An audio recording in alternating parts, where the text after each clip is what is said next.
Hello and welcome to the show where I try and make a little sense out of this increasingly stunning and brave new world that we all live in by talking to a series of expert witnesses about their experiences, interests and concerns. And today I'm talking Sense NOT Sensibility with Mike Bell, coordinator of Equilaw UK and member of Gender Parity UK, two groups that actively campaign for gender equality with a specific focus on the disadvantages impacting on boys and men. This is a follow-up to the chat that we had last year, over which time Mike has been involved in an extremely significant development in the area of men's human rights, specifically the establishment of an All-Party Parliamentary Group concerned with issues impacting on men and boys. Mike had a key role in its creation and now acts as Joint Secretariat for the group.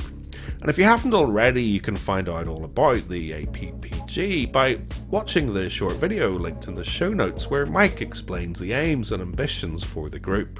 In today's discussion, we dive deeper into the backstory of how the group came to be, and also point to a number of ways that you can get involved and help to address some of the issues that are most important to you. And so I began by asking Mike about his role in the creation of the All-Party Parliamentary Group for men and boys.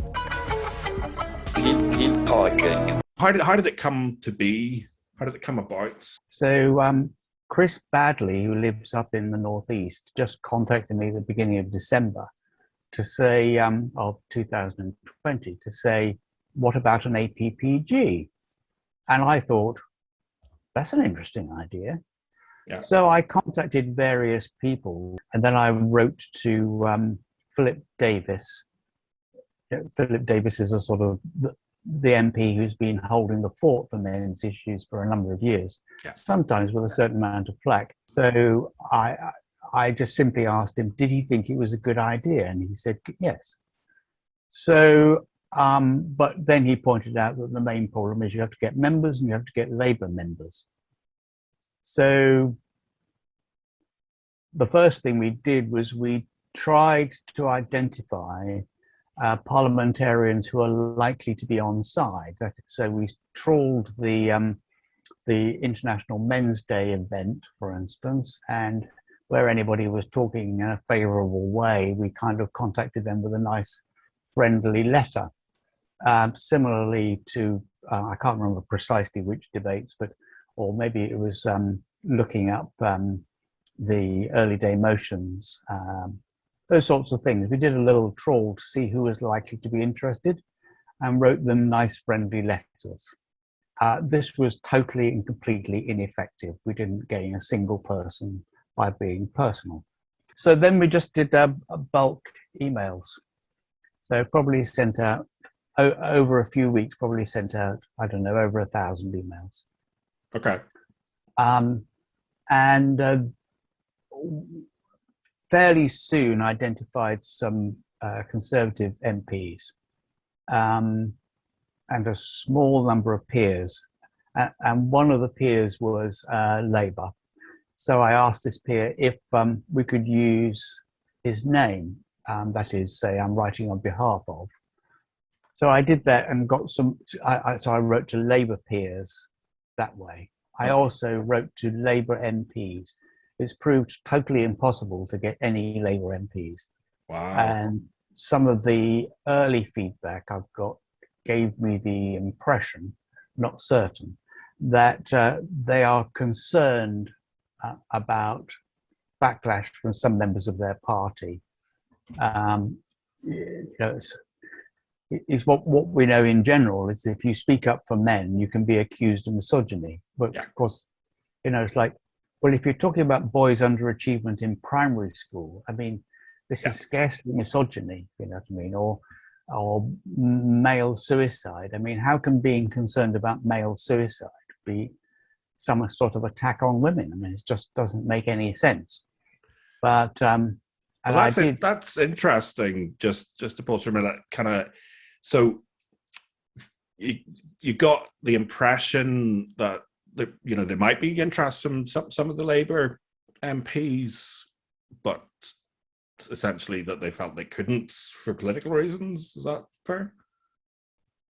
Yes, I mean, we did sign somebody up who was a friend of a Labour peer. Okay. But well, I can't remember the actual details, but there were 2 or 3 Labour members who we thought, had a bite, but when we tried to sort of pin it down, they just slipped sideways, if you know what I mean. Yeah. They didn't say, we think you're a misogynistic group. They didn't say, their reasons were less distinct. So what I'm saying is it's my best guess. Okay. Because one of the first things that happened was people, when I asked a few people what they thought, they said the main problem you're going to have is that people are going to think that you're anti-women. Yeah. I mean, curiously, the most helpful people have been the new blue wall conservatives. That is, not the Southern Shire posh conservatives, but Conservative MPs who come from working class areas. Yeah. Who, I mean, in a way, it seems that the Labour Party has abandoned the working class, and in those old red wall areas, it's these new conservatives, and they're just not like ordinary conservatives. They're just very straightforward people. Do you know what I mean? They're Sure. not all posh. They're not posh like that, you know. Yes, and presumably they're kind of attuned to what the issues are with their constituents, And I think, well, obviously, in order to get elected, they've got to be. Yeah. I'm no expert on it, but they're pretty down to earth people. So, essentially, at the stage you're at now, okay, so you have at least one member of the Labour Party, and that is a baron or a baroness. Is that? Yes, I think we have 3. We now have 3 Labour lords. So in terms of the other parties, so I mean, 3 Labour Conservatives. How many? Well, we're now up to about 25 total, I think. Brilliant. Quite a few crossbench peers. Okay. But there's 2. You can either be a crossbench peer or a non-affiliate. Okay. Or a party member, if you know what I mean. And yes. So a number of people are non-affiliate peers. Yeah. Okay. And then for the other parties, Lib Dems, SNP, Green Party, any involvements? No Lib Dems, to my surprise. One SNP, and no Green. Well, I mean, hardly any Greens anyway. But yeah. Okay. Well, I mean, 25. Even just that number, because obviously there are a lot of all-party parliamentary groups. So even in terms of kind of presumably a lot of people will have been very busy with other commitments before this opportunity arose for them. So that's in itself very positive. Yes, that was the most common negative response. I'm a member of too many, and I have too many responsibilities, and I'm not taking on anymore. I wish you all the well on this issue. Yeah. We didn't get a single hostile response. Well, I mean, that's extremely positive. And okay, so the ship has sailed, and we're at the stage where I believe you have had, is it 4 meetings? Yeah, 5 in total. We had the inaugural meeting. Okay. And at the inaugural meeting, our initial plan was to suggest to them that we tackled one of 2 issues, either boys' underachievement in school or male suicide. Okay. On the basis that neither of these issues could be considered to be problematic. Yeah. It's like nobody thinks it's a good idea that boys are doing worse than girls. Yeah. they may, their reasons may be a bit dubious, and similarly with the suicide, you don't have people going, whoopee, more men have killed themselves. Yeah, they're openly acknowledged, and they probably are to the least controversial. Yeah. But members of the APPG had different ideas. They thought that what would be best would be produce a little sketch of what it's like to be a boy today growing up in the UK. Okay. And that this hadn't been done before. And that, so they suggested that we looked in 4 sections. So whether I can remember them off the top of my head, but family, so things like fatherlessness, education, so obviously that's underachievement, then social pressures like the bias in the media and stuff like that, and then men's health. So by then we had pulled in Mark Brooks from the Mankind Initiative. Now, Mark is somebody who just knows a hell of a lot of people, or knows of them, if you know what I mean. So neither Chris or I would have been able to come up with experts to invite. I mean, it would have been very hard, but Mark Brooks just seemed to be able to produce lists and lists of them. Okay. So initially we asked Sonia Sheljean from the Lads Need Dads. Mm-hmm. She has a lot of experience of fatherless boys, the sort of lostness that they experience, and how by reconnecting them with trained male mentors and doing sort of outdoorsy activities and doing all sorts of things like cookery, and it's clear that for many boys they go off the rails for the lack of a positive role model in their life. I mean, generally that would be your biological father, but it obviously doesn't need to be. We all know people who have great adoptive fathers, or stepfathers, or even it could be a grandfather or uncle, and then we had 3 more meetings with more academic-y experts on men in prison, for instance, boys' education, and then men's health. I mean, one question I was going to ask, in terms of anyone kind of listening who, is maybe engaging at a local level, or, seeking to lobby their own MP or get their MP to ask questions in Parliament, is there anything you'd suggest in terms of, can that be sort of coordinated or conduited through the APPG? Is that something you'd encourage? Well, it's certainly, if anybody's got a suggestion for a question, I mean, so just look on our web pages, and hopefully you'll put a link to that below the video. And send in your suggestions. It would be great. The other thing is, I know for a fact that one of the let me just go back a step. If you're an MP, you are completely overwhelmed with issues. That is, I can't remember the details, but I was just talking to Nick Fletcher, who's our chair-to-be, and he just told me the number of different things he'd dealt with that day. Yeah. I mean, it could be fisheries policy, negotiations with the EU, and then it could be a constituent's housing problem. You know what I mean? The variety of things that they have to do means that they don't get time to focus. They won't necessarily focus on the issue which you raised. But what we do know is the things that they tend to focus on are the things which predominate in their mailbag.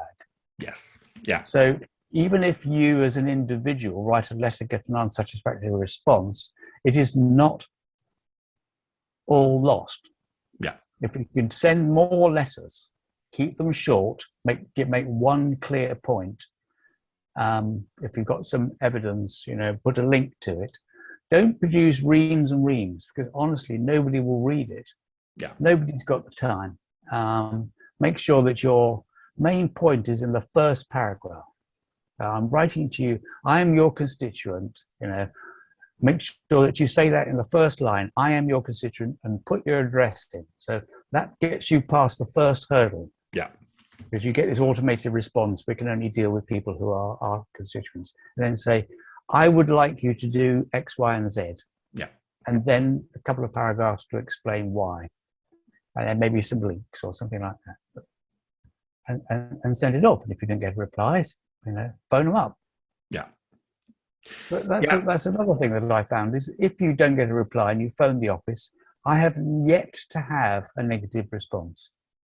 It's their job. I think that is a crucial thing. It is their job. So certainly, no matter what their politics, publicly they will, if pushed, give you a kind of professional response. Ordinarily, in my experience, perhaps not always. So yeah, no, absolutely, I would agree. Kind of putting pressure at the local level, and then kind of seeing that kind of coordinated across the country can have significant impact. Now, Mike, I mean, as I say, the kind of reason I wanted to talk to you is I do believe that this development, not only is it obviously very positive, but I would kind of view it as kind of one of the most significant positive developments in terms of addressing, kind of our lobbying on male inequalities in this year, because it is, it's a big part, and we've seen that with the domestic abuse bill in terms of how women's aid have, kind of really dominated that conversation in many ways, particularly in terms of who's been allowed to come in front of Parliament to give evidence, and the very fact that they were, the secretariats of the parliamentary group that, kind of was very much the centre of that piece of work emanating in, progressing into Parliament, shows, kind of setting down infrastructure like that is very important. I mean, okay, so I mean, very positive developments. Is there anything else you kind of want to say about that? I mean, I know kind of, the other reason I wanted to talk to you, because I do feel it's a kind of follow-up from last year. And, we were talking about how, it can be, sometimes it can feel like it's almost a kind of an impossible task. And, I very much like the fact you have a very kind of can-do attitude, and, kind of were approaching this in terms of, well, yeah, maybe, if you do talk to, your kind of parliamentarians, it's surprising what can happen. And within the year, this has happened. So, I mean, presumably you're quite pleased about that. Well, yes. I mean, other people seem to be more pleased than me, if you know what I mean. I mean, for you to say that it's one of the most positive developments is a little bit scary, as if you think about what we actually did, was we just sent a lot of emails to parliamentarians between something like December the 27th and February the 10th. Yeah. And got an APPG going. And we're nobody. Do you know what I mean? It's not like I'm somebody. Well, I mean, I would say two things to that. Kind of, first of all, you're not nobody because you've set up Equi Law UK, which was part of what we talked about, and the ambition of Equi Law UK was to be a watchdog around the kind of gender equity, gender equality in public policy. So that's obviously you're working towards those ambitions, and that's has seen that out. But also, you're part of a kind of larger lobby that have been, I guess, chipping away for a very, very long time, and kind of, to some extent, the likes of Philip Davis, who have, kind of really, punched the light through in terms of Parliament. I agree with all that. All I'm saying is that Chris Badley and I are just a couple of guys who gave a go.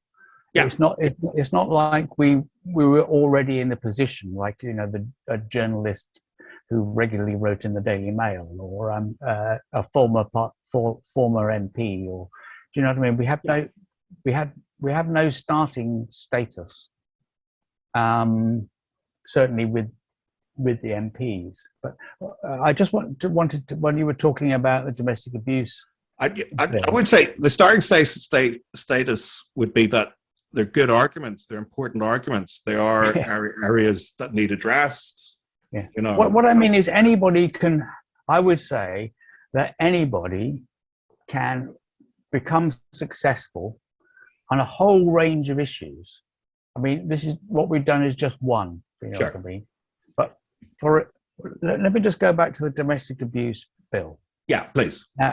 The Domestic Abuse Act, because it's now past Parliament, has remained gender neutral, and in the debates in the House of Commons, the pro-feminist lobby lost.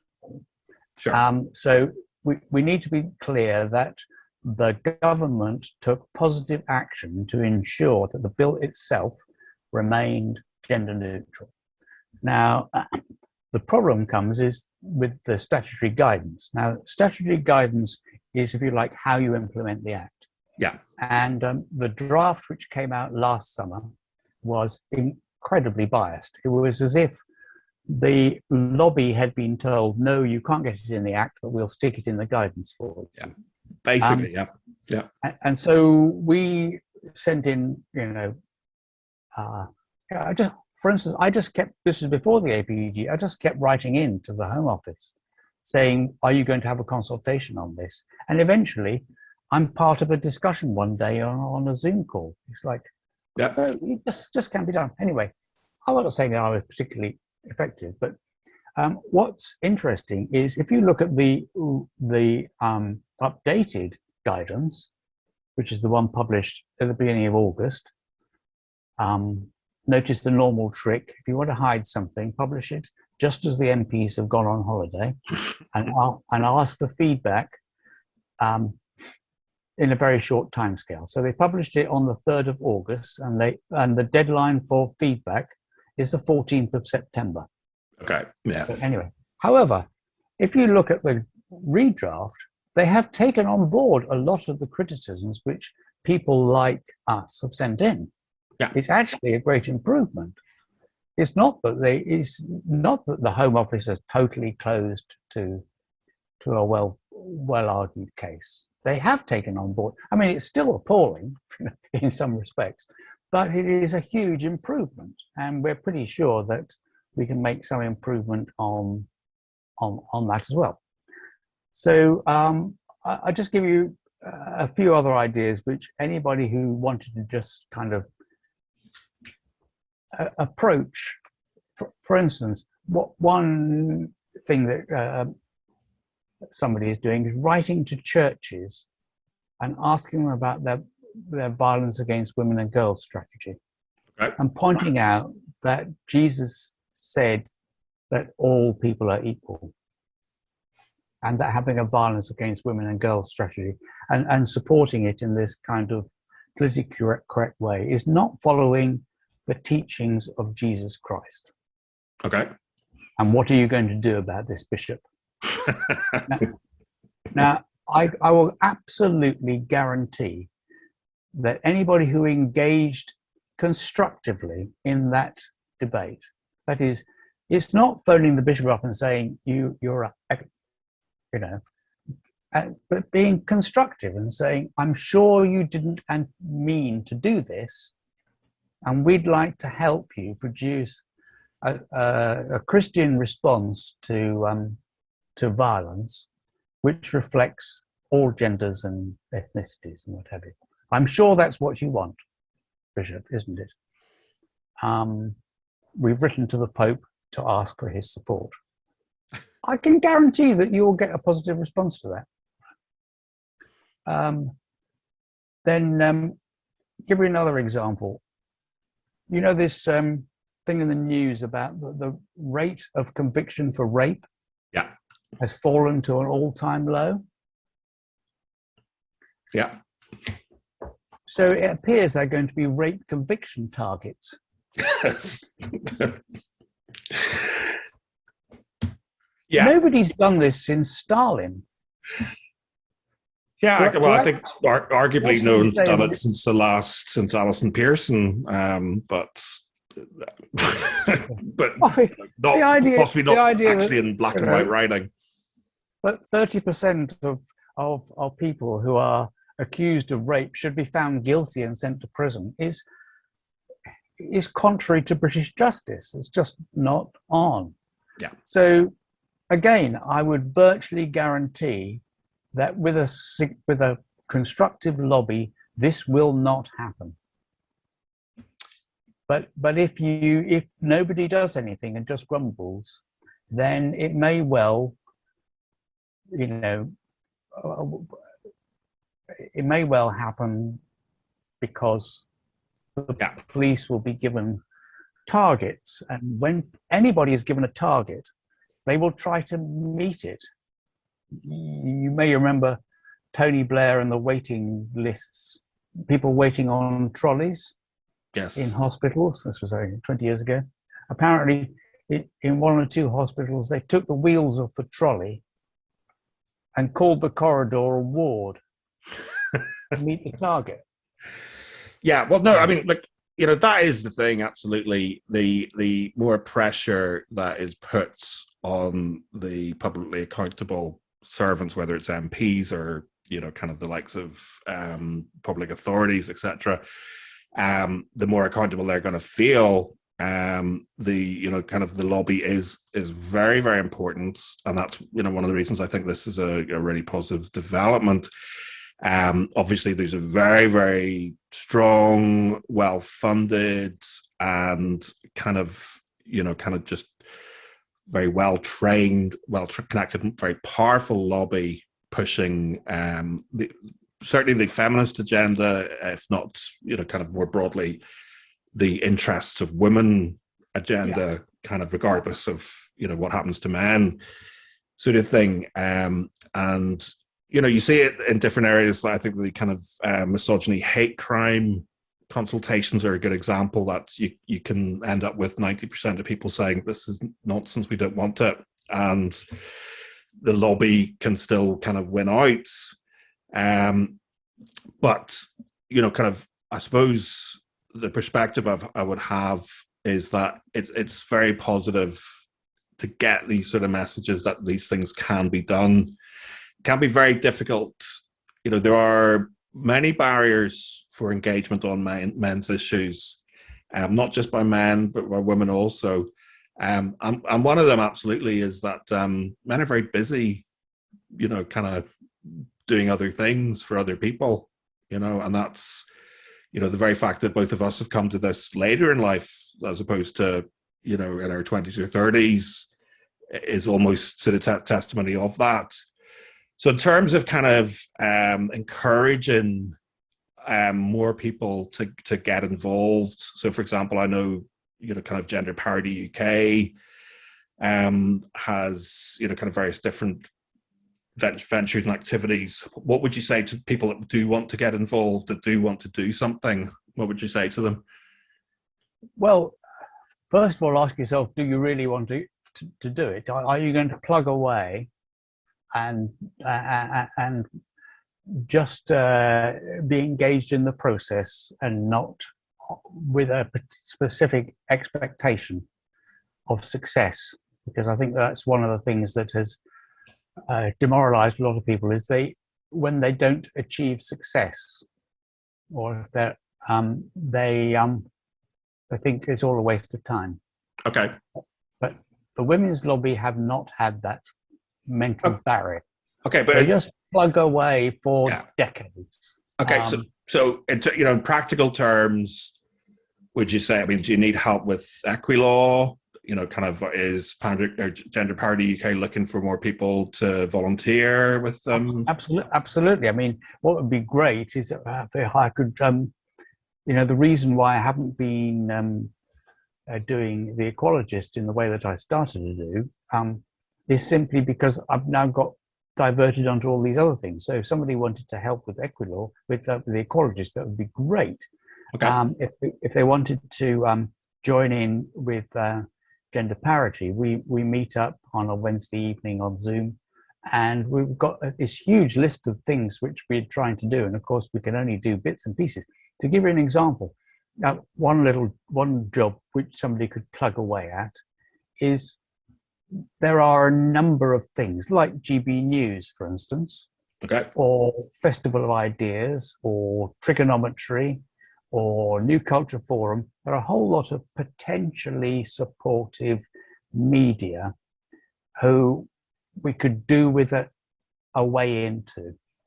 And I think if somebody were to systematically set about that, who knows what, and can we find anybody? Can we write to the presenter? What's their Facebook page? Just systematically attack that. Then I think that there's a reasonable chance that we could make some progress on that front, for instance. So either of those two routes would be very helpful. Okay, well, I'll kind of include all the details, the low bar about how to get in touch with yourself and Gender Parity UK. And I think that's it. I think, kind of like sometimes, people, when they come to these issues, it's very hard to know what exactly to do or how to be, practically help. And people come with different skills as well. So that's, I was struck by, you were saying last year that, you contacted various people, and Mark Brooks was one of the people that said, well, look, here's a job that I would like done and I haven't got time to do it myself. So, that's the approach to hopefully kind of maybe pass that forward, that maybe now people will get in touch with you and you can maybe, kind of signpost them to ideas of what, how they might be able to use their skills. So, that's very positive. And you were kind of mentioning it was about a year since we last talked, and, clearly there's been very positive developments. So maybe we should sort of, put a note in the diary to come back in a year's time and see where we're at, and hopefully we're even kind of further down that road. Yeah, I don't know whether I can get anywhere, but I'm going to try this winter to see if we can raise some funds and actually just have somebody or other in the office. I was just listening to the Radio 4 this morning. It's like every half an hour. Yeah. You go, no. Can we just write, to the program, to the presenter, to the researcher, just say, when you said this, how about that? Yeah. Well, that's it. I mean, and there'll be people listening in all sorts of different professions, and there'll be people working for charities who are, much more aware of, kind of funding streams and cycles, and the sort of, how to even where to start looking potentially for, the likes of whether it's lottery funding or kind of a more localized, short-term community pot that might actually start to fund something like that. I personally, you said earlier that the main problem is that men are very busy. Yeah. A small number of men are also very wealthy. Yes. And my hunch is that there are some men who are very busy with their job, who are at least to some degree aware of these issues and haven't got time to do anything.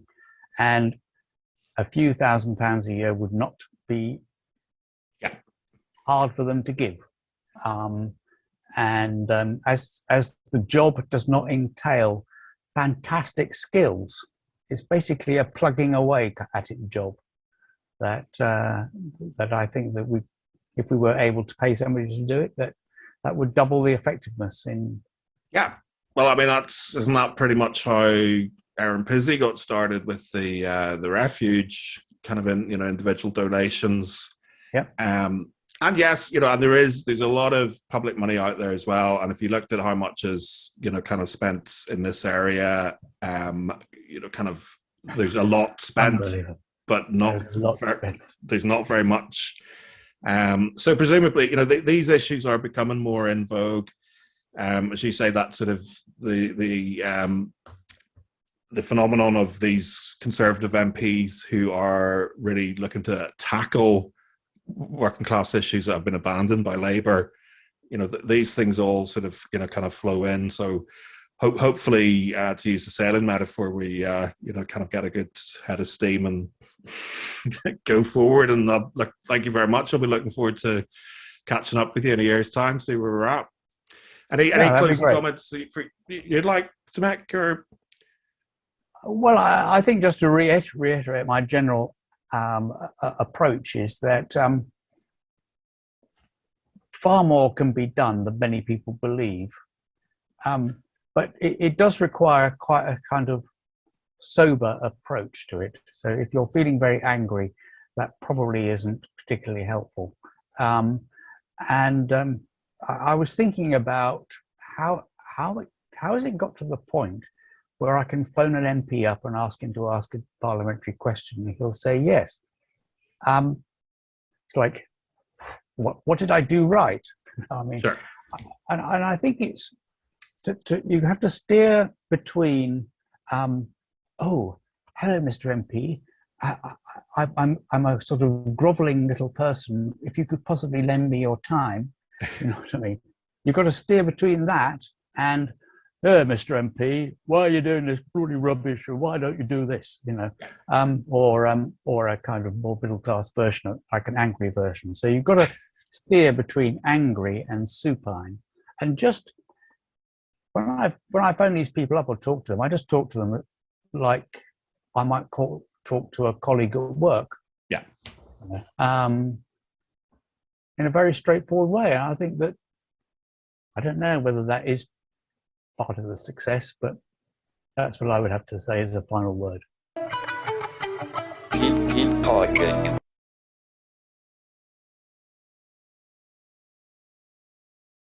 Can't you see it too? There's an elephant in the room. The Glass Blind Spot is brought to you by you, because it's your views, your likes and your comments that keep this show on the road.